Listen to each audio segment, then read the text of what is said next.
सुप्रभात। ध्यान के पश्चात ध्यान के समाप्त होने के पश्चात 10-15 मिनट तक शांतिपूर्वक उसी आसन में और उसी हालत में बैठे रहना चाहिए। यदि अभ्यास में देर तक बैठे हों और यह आसन बदलने की आवश्यकता हो तो बहुत धीरे से आसन बदलना चाहिए, ताकि शरीर ज़्यादा हिले डुले नहीं। हाथ पैर भी नहीं हिलाना चाहिए और ना अंगड़ाई लेना या उसे उंगली चटकाना चाहिए।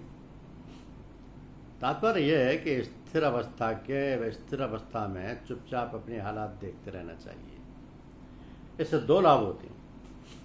एक तो हमें अपनी ध्यानावस्था की हालत का ज्ञान हो जाता है, और दूसरा लाभ यह है कि जो स्थिति है वो जज्ब हो जाती है और उसमें स्थायित्व आ जाता है। तो गुरु हमारे लक्ष्य तक पहुंचने का केवल माध्यम मात्र है। वो हमें भगवान का अनुभव या साक्षात्कार कराने में मदद करता है, पथ प्रदर्शन करता है, परंतु वह स्वयं भगवान नहीं है। तो जो लोग सत्संग में सम्मिलित होते हैं उनमें बहुत कम ऐसे लोग होते हैं जो आध्यात्मिक साधन यानी पूजा के लक्ष्य को लेकर आते हैं।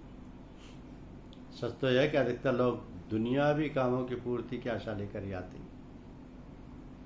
तो जो लोग दुनियावी कामों की आशा लेकर आते हैं वो साधना के क्षेत्र में घिसटते रहते हैं, परंतु थोड़े ही लोग ऐसे हैं जो भगवत प्राप्ति की इच्छा लेकर आते हैं। तो जो लोग भगवत प्राप्ति की इच्छा लेकर ही आते हैं उनकी उन्नति में अवरोध कम आते हैं। कुछ लोग तो दूसरों को देखकर ही उसमें सम्मिलित हो जाते हैं, जिन्हें भेड़ चाल की संज्ञा दी जा सकती है, जिनका कोई उद्देश्य नहीं होता।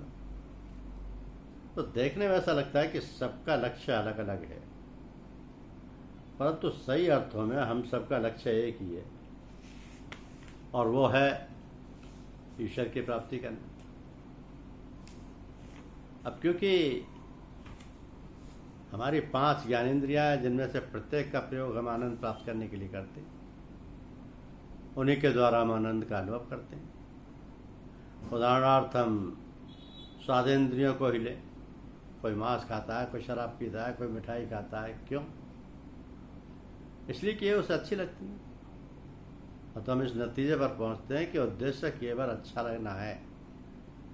सच तो यह है कि हम ना जानते हुए और ना समझते हुए भी जो काम करते हैं वो आनंद के लिए करते हैं। तो हम देखते हैं कि सबका लक्ष्य एक आनंद प्राप्ति ही है।